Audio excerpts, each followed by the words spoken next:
तूफान की भी संभावना है। लद्दाख, हिमाचल प्रदेश में अलर्ट जारी किया गया है। जम्मू और कश्मीर और उत्तराखंड में ऑरेंज अलर्ट जारी किया गया है। मौसम विभाग ने कई राज्यों में ये अलर्ट जारी किया। जम्मू और कश्मीर वहीं उत्तराखंड में भी ऑरेंज अलर्ट जारी किया गया है। मौसम को लेकर कई राज्यों में अलर्ट जारी कर दिया गया है। दिल्ली, यूपी, बिहार समेत कई राज्यों में अलर्ट जारी। बारिश के साथ तूफान की भी संभावना है। तो लद्दाख, हिमाचल प्रदेश में भी हालात बेहतर नहीं है, वहां पर भी अलर्ट जारी किया गया है। जम्मू और कश्मीर और उत्तराखंड में ऑरेंज अलर्ट जारी किया गया है। तो बारिश के साथ तूफान आ सकता है। लगातार मौसम में ये बदलाव देखा जा रहा है। उत्तर भारत एक तरह से एक बार फिर सर्दी की चपेट में आ चुका है और यहाँ बारिश के लिए अलर्ट जारी किया गया है। हिमपात के लिए अलर्ट जारी कर दिया गया है, जिससे कि स्थिति और खराब हो सकती है। कुछ जगहों के लिए रेड अलर्ट और वहीं जम्मू कश्मीर उत्तराखंड के लिए ऑरेंज अलर्ट जारी किया गया है। तो लद्दाख, हिमाचल प्रदेश में भी हालात सामान्य नहीं है, वहां पर भी मौसम विभाग ने अलर्ट जारी कर दिया है। यानी मौसम में एक बड़ा परिवर्तन देखा जा सकता है। दो तस्वीरें आप देख रहे हैं, डोडा और अनंतनाग की तस्वीरें, जहां पर जमकर बर्फबारी हो रही है, जिसके चलते तापमान शून्य में जा चुका है और माइनस में तापमान रिकॉर्ड किया जा रहा है। और आने वाले दिनों में अभी कोई राहत मिलती हुई नजर नहीं आएगी। तो 6 तस्वीरें आप देख सकते हैं, अनंतनाग, डोडा, गुलमर्ग, लेह, लाहौल स्पीति और अमृतसर की तस्वीरें, जहां पर भारी बर्फबारी के चलते जो तापमान है वो लुढ़कता हुआ दिख रहा है। हालांकि कुछ जगह लोग इस मौसम का लुत्फ उठाते हुए नजर आ रहे हैं, तो कहीं ये मुसीबत का सबब बनता हुआ दिख रहा है। आवाजाही पूरी तरह से बाधित हो गई है। सड़कों पर लंबे जाम लग गए हैं, सड़कों पर भारी बर्फ जमा हो गई है, जिसके चलते लोगों का आना जाना मुश्किल हो गया है। वहीं और ज्यादा जानकारी के लिए बात करेंगे संवाददाता रमन सैनी से। रमन, क्या जानकारी, फिलहाल क्या स्थिति बनी हुई है और मौसम विभाग क्या कह रहा है? देखिए, अगर जम्मू कश्मीर के मौसम की बात करें तो पिछले 3 दिनों से लगातार जिस तरीके से बर्फबारी का दौर कश्मीर घाटी के अंदर चला है, साथ ही साथ में जम्मू की जो ऊंची पहाड़ी इलाके वाले इलाके हैं वहां पर भी भारी हिमपात जो है वो दर्ज हुआ है। साथ ही साथ में मैदानी इलाकों में झमाझम बारिश का दौर 3 दिनों तक चलता रहा, जिसकी वजह से नदी नाले जो हैं वो उनका जलस्तर लगातार बढ़ता हुआ देखा गया। हालांकि आज मौसम जो है वो थोड़ा क्लियर है जम्मू के अंदर, लेकिन जो पहाड़ी इलाके हैं, जिस तरह के हम जम्मू श्रीनगर राष्ट्रीय राजमार्ग की बात करें, पिछले 3 दिनों से वो ठप पड़ा हुआ है, क्योंकि रामबन और बानिहाल के बीच में कई जगह पर लैंडस्लाइड हुए हैं। वहीं काजीकुंड में बर्फबारी हुई है, उसको देखते हुए यातायात को पूरी तरीके से रोक दिया गया। लेकिन आज मौसम साफ होने के बाद एक तरफ जहां यातायात को सुचारू करने के लिए अब हाईवे को दुरुस्त करने की तैयारी जो है वो प्रशासन की तरफ से की गई है, क्योंकि अब आने वाले 2 दिनों तक बहुत ज़्यादा कोई खराब मौसम रहने वाला नहीं है। इस तरीके की जो अभी अपडेट आया है मौसम विभाग की तरफ से वो बता रहा है। लेकिन कुछ एक इलाकों में हल्की फुल्की बारिश और बर्फबारी का जो है वो अनुमान जरूर जताया जा रहा है। 3 तारीख तक ये पूरा अलर्ट जो है, वेस्टर्न डिस्टर्बेंस का जो अलर्ट है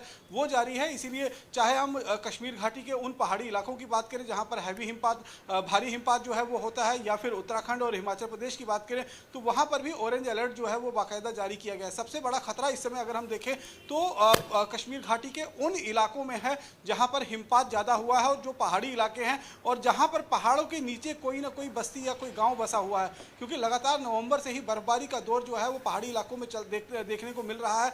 नवंबर में बर्फबारी हुई, दिसंबर में बर्फबारी हुई, उसके बाद जनवरी में बर्फबारी हुई। हालांकि फरवरी के मध्य तक ये लगने लगा था कि अब बर्फबारी का सिलसिला थम जाएगा और कहीं ना कहीं धूप तेज खिलना शुरू हो गई थी, जिससे लोगों ने थोड़ी बहुत राहत ली थी। लेकिन अब जिस तरीके से फरवरी के आखिरी सप्ताह में 27-28 तारीख को जिस तरीके की बर्फबारी हुई है, यानी कि शिवरात्रि से भी हम कह सकते हैं 26 तारीख से ही इस बर्फबारी और बारिश का दौर जो है उसकी शुरुआत हो गई थी। तो कश्मीर घाटी के अंदर जो एक रेन डेफिसिट बताई जा रही थी जम्मू कश्मीर के अंदर, उसका करीबन 40% जो है रेन डेफिसिट जो है वो खत्म हो गया है। ये एक वरदान जरूर होगा किसानों के लिए, चाहे वो हॉर्टिकल्चर वाले किसान हो जो कश्मीर घाटी में जैसे सेब की उत्पादन होती है, अखरोट, बादाम का जो उत्पादन होता है, केसर का उत्पादन होता है, उनके लिए ये बर्फबारी और बारिश जो है वो कहीं ना कहीं वरदान साबित जरूर होगी। लेकिन मुसीबत उन लोगों के लिए है जो दूर दराज इलाके में रहते हैं। करीबन 600 से ज़्यादा सड़कें ऐसे जो हैं वो जम्मू कश्मीर के अंदर बर्फबारी के चलते ठप हो चुकी हैं। जम्मू श्रीनगर राष्ट्रीय मार्ग मैंने आपको पहले बताया कि 3 दिनों से बंद पड़ा हुआ है। वहीं दूसरी तरफ अगर हम देखें तो किश्तवाड़ से सिंथनटाप होते हुए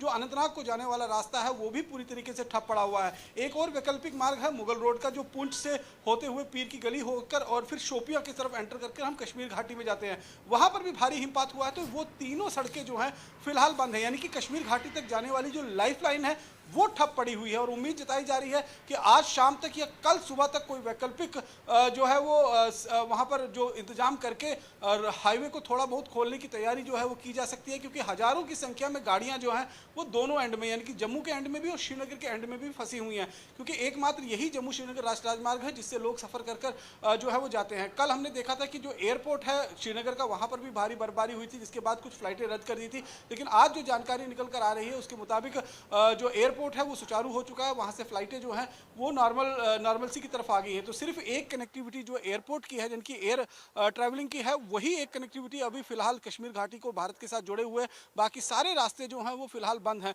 मौसम विभाग ने कहा है कि 3 तारीख तक रुक रुक कर कहीं ना कहीं इलाकों में जो दूर दराज के पहाड़ी इलाके हैं वहाँ पर बर्फबारी का दौर देखने को मिल सकता है। इसे ये माना जा रहा है कि दूर दराज के इलाकों में अभी जो एक कहते हैं कि राहत मिलेगी, तो वो राहत मिलती हुई नजर नहीं आ रही है। वहीं अब बर्फबारी जिस तरीके से कश्मीर घाटी के ऊपरी इलाकों में बंद हुई है, तो गुलमर्ग से लेकर सोनमर्ग, कुपवाड़ा और पहलगांव में मशीनरी को तैनात कर दिया गया है और वो वहाँ से लगातार मशीनरी के माध्यम से बर्फ को सड़क से हटाने का काम जो है वो किया जा रहा है, ताकि यातायात को सुचारू किया जा सके। जो रोड कनेक्टिविटी दूर दराज के गाँव की शहरों के साथ कट चुकी है, हाईवे के साथ कट चुकी है, उनको कहीं ना कहीं रिस्टोर किया जाए, क्योंकि एकमात्र सड़क ही एक ऐसा माध्यम है जो दूर दराज के इलाकों तक पहुंच बनाने में जो है एक जरिया जो है वो बनता है। तो अब कहीं ना कहीं अब ये देखा जा रहा है कि जिस तरीके से मौसम ने अपना रुख बदला था, बारिश और बर्फबारी का दौर शुरू हुआ था, हालांकि अब वो बारिश और बर्फबारी का दौर जो है वो थम गया है, लेकिन टेम्परेचर जो है वो बहुत ज़्यादा डाउन हुआ है। जो ये 3 दिन की बारिश और बर्फबारी हुई है उससे जम्मू का भी टेम्परेचर करीबन 11 डिग्री सेल्सियस, जो सामान्य टेम्परेचर है उससे 11 डिग्री सेल्सियस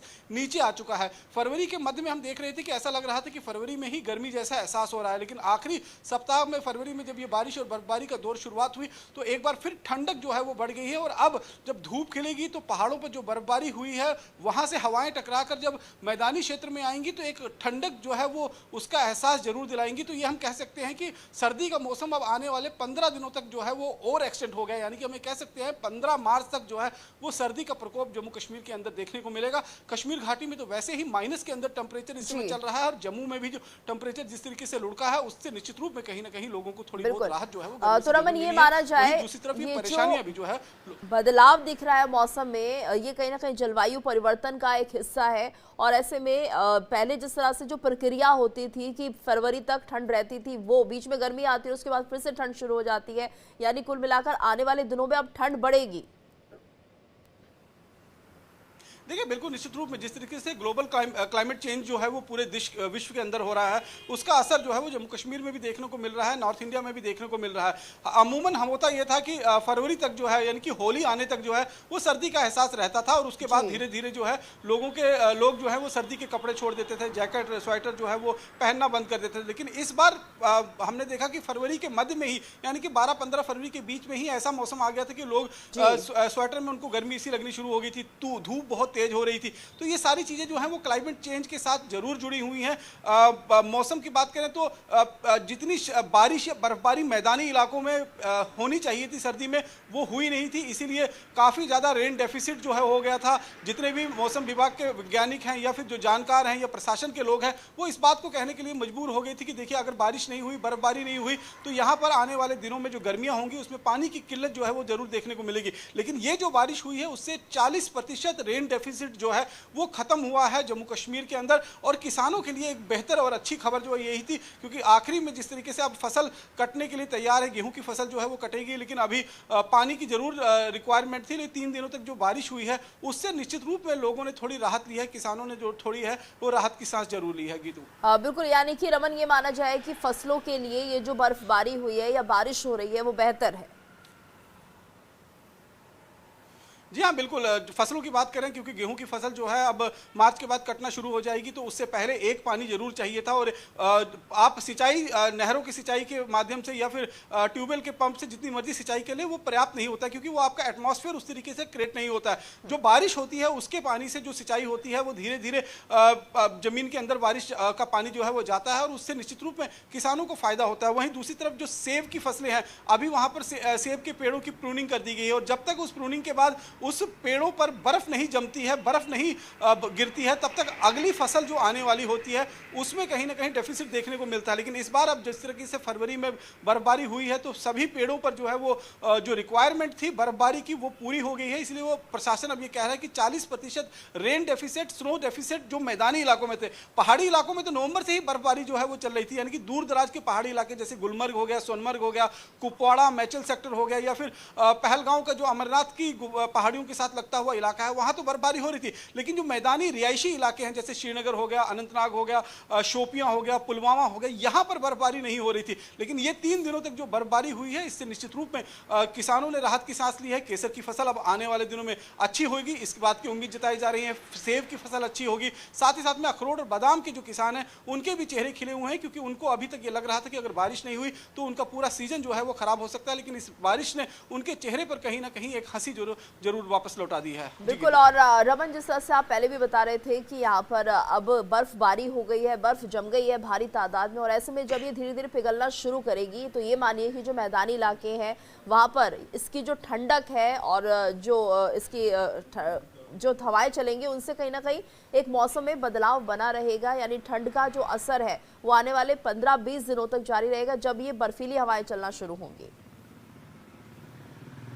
जी हाँ, बिल्कुल। ये तो आपने सही कहा कि जैसे ही अब ये धूप खिली है तो धूप खिलने के बाद बर्फ पिघलना शुरू होगी तो पहाड़ों से हवाएं टकराकर जो मैदानी क्षेत्र में आएंगी तो वहाँ पर ठंडक का एहसास जरूर जो होगा, खासतौर पर सुबह और शाम, लेट शाम और अर्ली मॉर्निंग जो है ये ठंड का एहसास आपको जरूर दिखाई देगा। सूरज धूप में अगर दिन में सूरज तेज निकलेगा तो थोड़ी बहुत राहत जरूर होगी। लेकिन इस समय सबसे बड़ा खतरा जो है वो उन पहाड़ी इलाकों पर बना हुआ है जहाँ पर लगातार नवंबर से ही बर्फबारी हो रही है और बर्फ की एक मोटी परत जो है वो जम चुकी है। और अब जो ये 3 दिनों तक बर्फबारी हुई है, करीबन 2 से 2.5 फुट तक बर्फबारी उसमें दर्ज की गई है। अब वहां पर एवलांचेस आने के खतरे जो हैं वो बने हुए हैं, इसीलिए वहां पर एसडीआरएफ की टीम, एनडीआरएफ टीम का भी तैनाती की गई है पूरे इलाकों के अंदर कि अगर चमोली जैसी घटना कहीं पर कश्मीर में भी देखने को मिलती है, क्योंकि सोनमर्ग के जो पहाड़ हैं वो सीधे खड़े पहाड़ हैं, जो गुलमर्ग के पहाड़ हैं वो खड़े पहाड़ हैं, और वहां पर अगर ज्यादा बर्फ का लोड बढ़ जाता है तो बर्फ नीचे खिसकना शुरू होती है तो एवलांच आने का खतरा बन जाता है। ऐसे में जो पहाड़ों के नीचे बसे हुए गांव हैं उन गांवों पे सबसे ज्यादा खतरा होता है, इसीलिए उनको कहा गया है कि दिन में तो आपको सचेत रहना ही रहना है, लेकिन ये खतरा जो है वो रात में बहुत ज्यादा बढ़ जाता है।